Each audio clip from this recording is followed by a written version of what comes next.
This year's final matric exams are just days away, and matriculants are already facing a number of problems. The main concern for pupils, teachers and trade unions in the sector are Eskom's continued rolling blackouts. This is already negatively affecting studying and could affect the writing of exams if it continues. Matakanya from the National Association of School Governing Bodies is joining us now to share some of his views about this situation. Ntate Matakanya, good afternoon. Welcome to today. Thank you very much for your time here on eNCA this afternoon. This is not an ideal situation under which the matriculants should be writing exams. The situation where there are rolling blackouts, specifically because if you think about this crop of the class of 2022, they've had a tough 3 years. I mean, due to the pandemic in 2020, and then last year as well, we were still under lockdown until early this year. It's been a tough run for them over the last 3 years. Thank you very much, Ndate Muyani, and all your viewers. You said it all, Ndate Muyani, that I think the 2022 matric really went through the rough time. You will remember that when they were doing grade 10, it was the beginning of COVID, and then there was COVID 2021, and 2021 up to 2022, the beginning of 22, then we were COVID-free, so to speak. However, then we had this continuous load shedding, which is a very, very major challenge to our children, to the teachers, to the school community. Particularly that now the grade 12s are to write exams, then we are just afraid that it may impact seriously on their exams, in the sense that now some children may not be able to write in the dark. And even those who are able to write in the dark, then it will impact very seriously on their results. And that's what really concerns us as well. And also, what concerns us most is that now, if that is the reason, then we are worried about Malusi. How is Malusi going to quality assure these results? That worries us a lot, and we tried a lot to talk to the government to say, please, government, exempt schools from this load shedding so that they will be able to write. We know that, and this will make an impact, very serious impact, on the poorest of the poor schools, the working class, the township schools, the rural, the deep rural, because schools, quintile 4, quintile 5, the parents are paying fees, then they are able to write, to buy generators, that are able to even bring solars in the schools. But the schools that I've mentioned, they don't have any alternative. And we think that that will be the serious impact on those schools. And those are the schools that are supposed to be helped. Yeah, if they don't have alternatives and they're supposed to be helped, would exempting them, excluding them from the load shedding schedule assist? Really, I think it will really assist. It will really assist in the sense that now, look, well, the teachers tried their level best. The department also, well, we should not really throw the baby with the bath.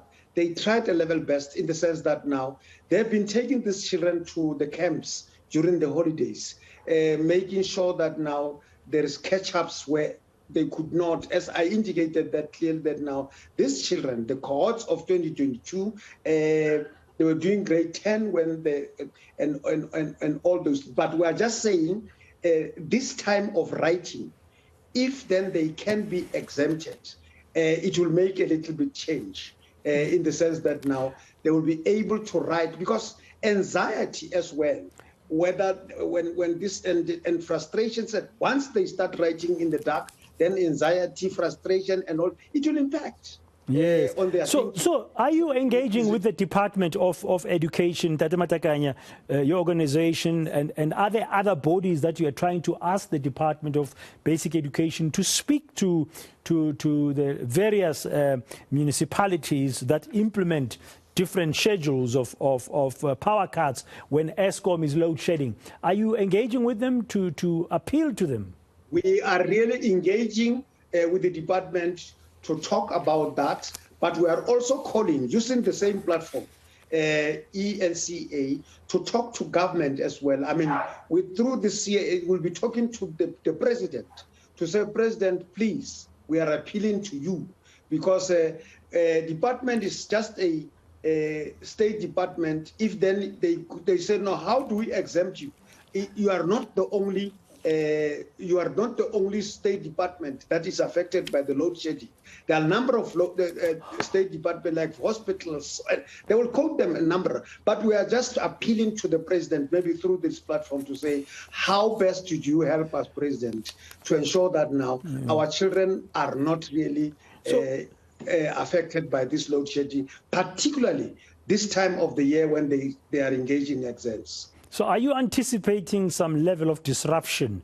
If you don't get any joy with schools being exempted from load shedding, as the matriculants of 2022 are writing, are you anticipating, for example, that some schools might not start an exam at the allotted time and they might have to postpone, and that would lead to all kinds of disruptive challenges?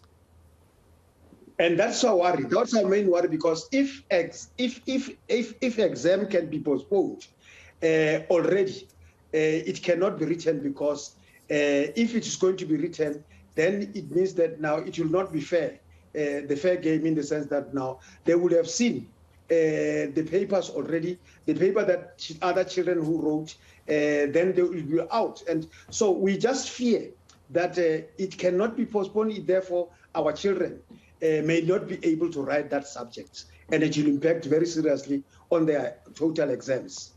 Total exams. Yeah, and the poorer schools are going to suffer the most. As I said, Dr. Miani, that the poorest of the poor, the township, the working class schools, the rural, the deep rural, those are schools that will be seriously affected by the load shedding.